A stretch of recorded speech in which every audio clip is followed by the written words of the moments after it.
বাংলাদেশের পতিত রাজনৈতিক দল মনে করত তাদের পতন হলে বাংলাদেশ পাকিস্তান হবে। আজকে সেখানে পাকিস্তানের জনগোষ্ঠী বাংলাদেশ হওয়ার জন্য মরণপণ চেষ্টা করছে।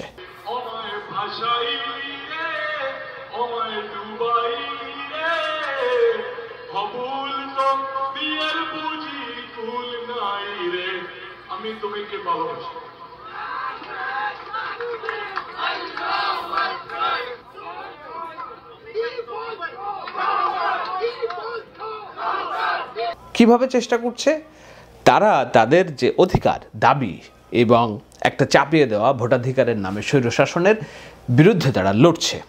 তাদের নেতা ইমরান খানকে মুক্ত করার জন্য তারা লড়ছে এবং পাকিস্তানেও বাংলাদেশের মতোই এরকম ইন্টারনেট বন্ধ করা, কারফিউ জারি করা, এই ধরনের ঘটনাগুলো ঘটছে।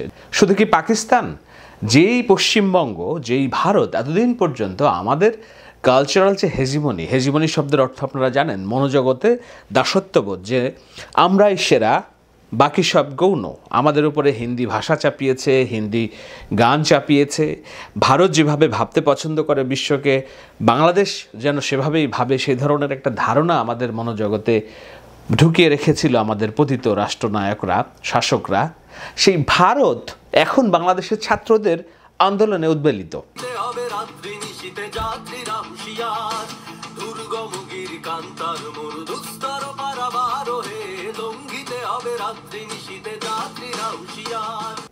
কলকাতা জুড়ে বাংলাদেশের ছাত্র আন্দোলনের যে রেশ, সেই রেশের প্রেক্ষিতে তারা ফুঁসে উঠেছে। শুধু কলকাতা তো নয়, ভারতের বিভিন্ন শহরে এই দাবানল ছড়িয়ে পড়ছে। আমরা ভারতকে ডিস্টেবিলাইজড অর্থাৎ অস্থিতিশীল দেখতে চাই না, করতে চাই না, কিন্তু ভারতেও যে শাসন চলছে সেটি তো স্বৈরাচারের শাসন। সেখানে মুসলিমদের নির্যাতন হচ্ছে, মণিপুরে সংখ্যালঘুদের উপর কিভাবে নির্যাতন হয়েছে, ভারতের সরকার তো এইসব বিষয়ে কোনো কথা বলেনি। সুতরাং নিষ্পেষিত জনগণ তাদের মুক্তির উপায় লক্ষ্যে প্রতিবাদের জন্য রাস্তায় নামছে এবং সেই প্রতিবাদটুকু হচ্ছে মূলত জেন জি অর্থাৎ জেনারেশন জির তরফ থেকে। এবং সেটি নিয়েই আজকের আলোচনা, যে বাংলাদেশের এই জেনারেশন জি সারা বিশ্বের তরুণদেরকে উদ্বেলিত করেছে। বাংলাদেশের এই জেনারেশন নিয়ে সারা বিশ্বে এখন আলোচনা হচ্ছে। একদম আমার গুজবাম হয় ভাবতে গেলে, একটা সময় বাংলাদেশ নিয়ে যখন আলোচনা হতো বিশ্ব পরিমণ্ডলে, তখন এখানকার দারিদ্র, জঙ্গি উত্থান, ইসলামিক মিলিটেন্টস, যেটা নিয়েই সরকার, আওয়ামী লীগ সরকার পুঁজি করে ক্ষমতায় টিকে থাকার চেষ্টা করেছে এবং এইসব আলোচনাগুলোকে উস্কে দিয়েছে। কিন্তু আমাদের এই তরুণদের যে অদম্য শক্তি, তাদের যে ক্রিয়েটিভিটি, তাদের যে পাওয়ার, স্টুডেন্ট পাওয়ার, এবং এই তরুণ প্রজন্ম কতটা উদার, সেকুলার এবং একই সাথে মানবিক, সেটি কোনোদিন এই শেখ হাসিনা বুঝতে দেয়নি। আজকে যখন ছাত্ররা বুঝতে পেরেছে যে তাদের আন্দোলনের ফসল এই পরিবর্তন, স্বৈরাচারের পতন, তখন তারা দেশের দায়িত্ব নেওয়া শুরু করছে, নানান জায়গায় দায়িত্ব নেওয়া শুরু করছে। যেই দায়িত্বটা নেওয়া শুরু করছে সেইটার পক্ষেই বিশ্ব মিডিয়া সাপোর্ট দেওয়ার চেষ্টা করছে। আমি প্রথম থেকে শুরু করি যে নিউ ইয়র্ক টাইমস একটি প্রতিবেদন করেছে। তাদের ইনস্টাগ্রাম ফিডে দেখলাম যে বাংলাদেশের তরুণরা কিভাবে রাস্তায় ট্রাফিকের দায়িত্ব পালন করছে, কিভাবে তারা আগামী দেশ নিয়ে ভাবছে, সেটির একটি ছোট্ট বর্ণনা আপনারা দেখতে পারেন। আমি সাউন্ডটা একটু ক্যারিকেচার করছি, বাট আপনারা একটু দেখে নিন বিষয়টা। কিন্তু then I saw the glimpse of hope. সংসদকে পরিষ্কার করা হলো, সংসদে যে পরিষ্কার করা হলো, গণভবনে জিনিসপত্র ফেরত দেওয়া হলো। So we had to take the responsibility যে অ্যাট লিস্ট রাস্তাটা সেফ থাকুক। এটা হলো নিউ ইয়র্ক টাইমস। শুধু নিউ ইয়র্ক টাইমস না, আমি আরেকটি প্রতিবেদন দেখছিলাম যে টিআরটি, তুরস্কের জাতীয় গণমাধ্যম, তারা বলছে বাংলাদেশের জেনারেশন জি কিভাবে সংখ্যালঘুদের নিরাপত্তা নিশ্চিত করছে, সেটি নিয়ে তারা একটা ছোট্ট ভিডিও দেখিয়েছে। সংখ্যালঘুদের নিরাপত্তাটা নিশ্চিত করছে এবং এখানে জেনারেশন জি, শুধু জেনারেশন জি বলতে আমি বলছি না স্কুল, কলেজ, ইউনিভার্সিটির শিক্ষার্থীরা, মাদ্রাসার শিক্ষার্থী কিংবা যারা হাফেজ, তারাও যে জেনারেশন জি কি আমি সেটা বলছি। তবে তার আগে দিয়ে এই যে টিআরটির প্রতিবেদন শুধু নয়, বিবিসি এই প্রথমবার মতো তারা এই যে বাংলাদেশের সংখ্যালঘু নির্যাতন হচ্ছে বলে ভারতীয় মিডিয়াতে যে উন্মাদনা সৃষ্টি করা হয়েছে, মিথ্যার সংবাদ জাল বোনা হয়েছে, সেটিকে তারা ডিবাঙ্ক অর্থাৎ এইটাকে ভেঙে ফেলে তারা বলছে যে বাংলাদেশের তরুণরা সংখ্যালঘু নির্যাতন করছে না, বরঞ্চ তারা একটা একক দেশ জাতি রাষ্ট্র করার জন্য কাজ করছে। বিবিসির এই ভিডিওটি একটু দেখুন একবার। This video went viral on social media. The claim is that it was because of anti-Hindu violence that the building was set ablaze. But I'm here at the building and it was actually a school, 2 rooms built for students with disabilities. তো আমার জীবদ্দশায় অর্থাৎ আমি যতদিন সাংবাদিকতা করছি আমি এই ধরনের পজিটিভ স্টোরি খুব কম দেখেছি বাংলাদেশের কে নিয়ে বিশ্ব পরিমণ্ডলে। এনপিআর যুক্তরাষ্ট্রের মানুষের টাকায় চলা একটা নিউজ সাইট এবং এই মানুষ তাদের পকেট থেকে পয়সা দিয়ে এই সংবাদ সংস্থা চালায়। এনপিআর ক্রমাগতভাবে তাদের ওয়েবসাইটে লিখছে যে বাংলাদেশের জেনারেশন জি এখন রাষ্ট্র পরিচালনার দায়িত্ব নিচ্ছে। জেনারেশন জি চিন্তা করছে কিভাবে রাষ্ট্রকে নতুন শেপ দেওয়া যায়। অটোয়া বিশ্ববিদ্যালয়ের স্টুডেন্ট অ্যাসোসিয়েশনের যে জার্নাল সেখানে তারা বাংলাদেশের জেনারেশন জিকে উল্লেখ করে বলছে যে the student power from protest to a revolution, অর্থাৎ এই ধরনের শব্দগুলো নিঃসন্দেহে আমাদের যেসব তরুণ জীবনের ঝুঁকি নিয়ে এবং জীবন উৎসর্গ করে পঙ্গুত্ব বরণ করে এই রাষ্ট্রকে স্বাধীনতা দিয়েছে, দ্বিতীয় স্বাধীনতা দিয়েছে, তাদের জন্য খুব অনুপ্রেরণার এবং সেই অনুপ্রেরণা তারা উপভোগ করছেন প্রতিটি ক্ষণে ক্ষণে। আমি দুটি ছবি দেখলাম, আপনাদের কারো কারো হৃদয় ভেঙে যেতে পারে, কিন্তু এই ছবির মধ্যে নানান রকম ভালোবাসা আছে, ভালো লাগা আছে এবং আপনার যদি মনে হয় যে আপনার আত্মত্যাগ কতটুকু, আপনি অনেক কিছু করেছেন, এই দুটি ছেলেকে দেখুন। একজন আতিকুল হাসপাতালের বিছানায় শুয়ে আছে, বসে আছে, কি নির্মল তার হাসি। আমি এত চমৎকার হাসি আমার মনে হয় যে সাম্প্রতিক ইতিহাসে আমি আর দেখিনি। সে বলছে যে আমার একটা হাত গেছে তো কি হয়েছে, আমি পারলে আবার যাব, দেশের প্রয়োজনে আবার যাব, কোনো সমস্যা নাই। দেখুন কত বড় আত্মবিশ্বাস। এই একই রকম মনোভাব প্রকাশ করেছেন হাফেজ, একটা ছেলে, সে বলছে আমি দেশকে ভালোবাসি, আমার একটা হাত চলে গেছে তো কি হয়েছে, আমি পড়লে আমার 2টা হাত যাবে, পা যাবে। তার বক্তব্যটা একবার শুনবেন একটু। আবারও যদি পড়ে ইনশাআল্লাহ এই এক হাত দিয়ে আবারও লড়াইতে নেমে যাব ইনশাআল্লাহ। আমার দেশের জনগণ, বাংলাদেশের মানুষ, আমার দেশের আমি নিজে ভালোবাসি, এই রাষ্ট্র পরিচালনার মানুষ এই জেনারেশন জিকে যেন না ভুলে এবং তাদের আজীবন যেন তারা অর্থনৈতিক কষ্ট কিংবা অর্থনৈতিক ভাবনায় তাদের যেন পথ চলতে না হয়। কেননা তাদের যা দেওয়ার তারা সর্বোচ্চ দিয়ে ফেলেছে, তাদের অঙ্গকে দেশের জন্য দান করে ফেলেছে। যারা শহীদ হয়েছে তারা তো হয়েছেই, কিন্তু যারা পঙ্গুত্ব নিয়ে এইভাবে আছেন তাদের ভিতরে বিন্দু পরিমাণ আফসোস নেই অনেকের মধ্যে। আমি দেখলাম মীর মুগ্ধর ভাই মীর মাহবুব, সে যমজ ভাই মীর মুগ্ধর, নিশ্চয়ই আপনার মনে আছে পানি লাগবে পানি যে ছেলেটি বলছিল, তার আপন যমজ ভাই, সে তার যমজ ভাইকে হারানোর শোককে কাটিয়ে কি করছে সে, আহনাব, যে আহনাবের স্কুলের সহপাঠীরা তার বসার জায়গাটাতে ফুল দিয়ে রেখেছে পরীক্ষার হলে, ওই ছবি এরই মধ্যে হাজার হাজার লক্ষ লক্ষ মানুষ দেখেছেন। সেই আহনাফের 2 ভাইয়ের সাথে ছবি তুলেছেন এবং বলছেন আহনাফ এবং মীর মুগ্ধ দুজন নেই, তারা নিশ্চয়ই একসাথে বসে হাসছে এবং ভাবছে আমরা নেই তো কি হয়েছে, আমাদের ভাইরা একসাথে আছে।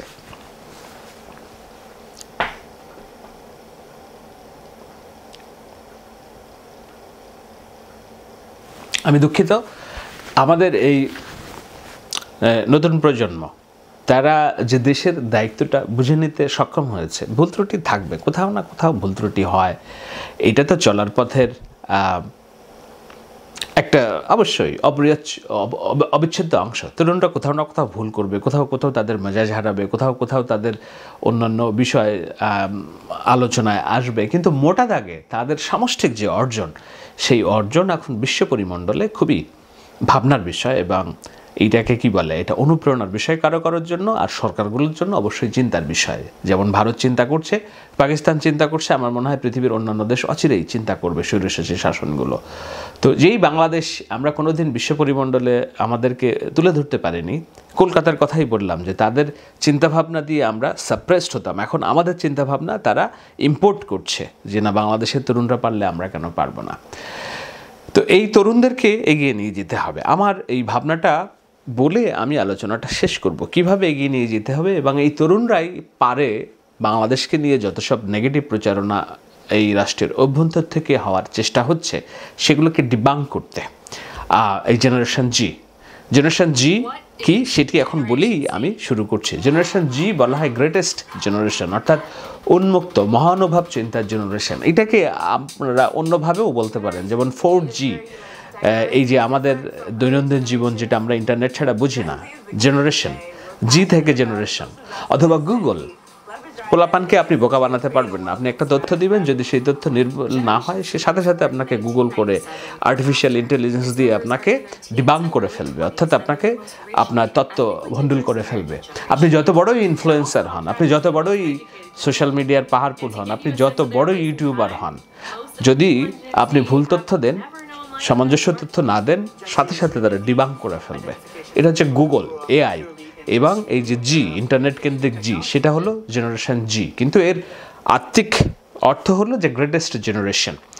এখন এই গ্রেটেস্ট জেনারেশন এই কারণে যে এই এখন ইন্টারনেটের যুগ, আগে ছিল টেলিফোনের যুগ, তার আগে ছিল কম্পিউটারের যুগ, তার আগে ছিল হাতে পত্র লেখার যুগ, এরকম নানান যুগ যদি আপনি ভাব করেন, এটি হলো জেনারেশন জি, 4G জেনারেশন, গুগলের জেনারেশন।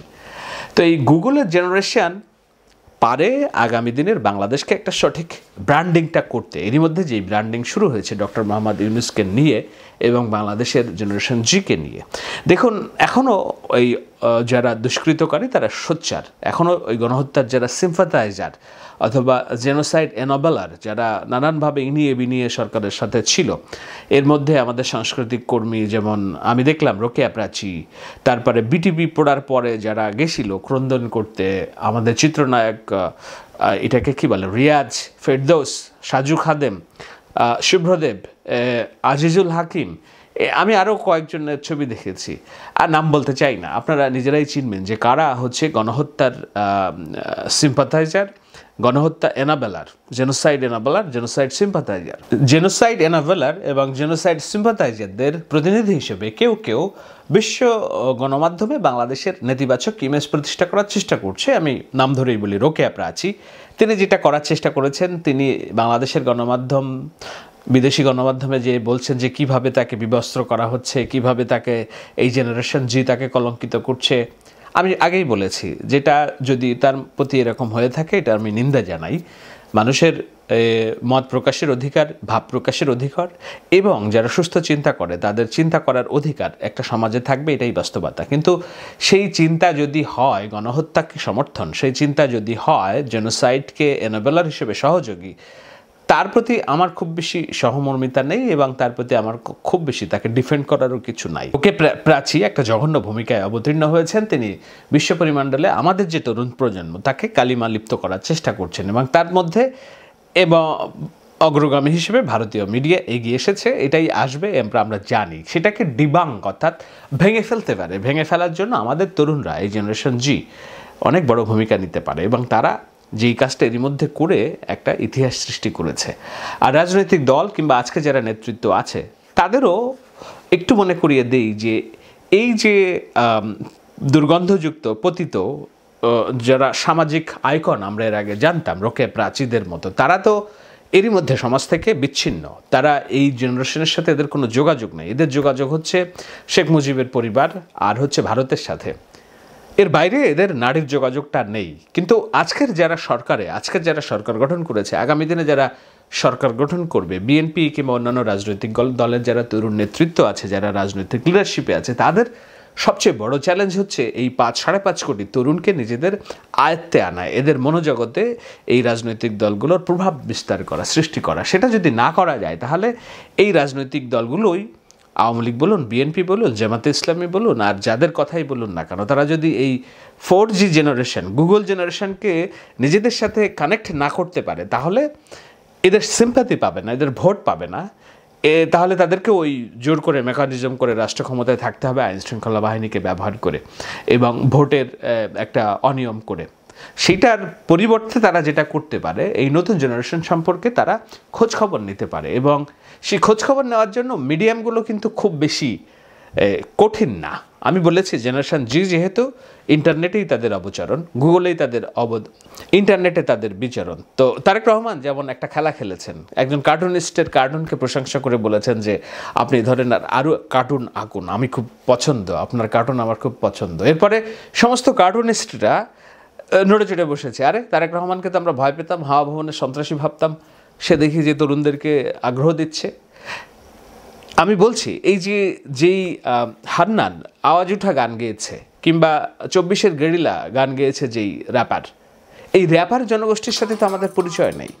এই র্যাপারদের ভালো কাজকে যদি রাজনৈতিক দলগুলো প্রশংসা করতে পারে, যারা ভালো ছবি আঁকে, গ্রাফিতি আঁকছে, তাদের গ্রাফিতির যদি প্রশংসা করতে পারে, সহজেই এগুলো বিদ্যুৎ গতিবেগে ছড়িয়ে যাবে যে এই তরুণ প্রজন্মের যে চিন্তা ভাবনা তার সাথে অ্যালাইন্ড আছে রাজনৈতিক দলগুলো। এটা একটি প্রস্তাবনা, বিবেচনা, রাজনৈতিক দলগুলো কতটা পালন করবেন আমি জানি না, কিন্তু এটি ছাড়া মুক্তির আর কোনো রাস্তা নেই। এই তরুণ 4.5-5 কোটি তরুণকে আপনি আস্থায় না নিয়ে রাজনৈতিকভাবে ক্ষমতায় যাওয়ার যদি স্বপ্ন দেখেন এবং ক্ষমতাটাকে যদি প্রলম্বিত করার কোনো পরিকল্পনা থেকে থাকে, এদেরকে আস্থায় নেওয়া ছাড়া বিকল্প নেই। শেষ করব এই জেনারেশন জির ছোট্ট দুটি উদাহরণ দিয়ে যে কতটা এরা অ্যাডভান্স, কতটা এরা অগ্রসর চিন্তা করে। যখন এই যে গণহত্যা চলছে এবং রাস্তায় লাশ পড়ছে, সবাই হাউতাশ করছে, জেনারেশন জির মধ্যে একটা গ্রুপ দাঁড়িয়ে গেল যে তারা এই মানুষগুলোকে সংকলন করবে, কারণ সরকার ডেড বডির সংখ্যা লুকিয়ে ফেলতে চায়।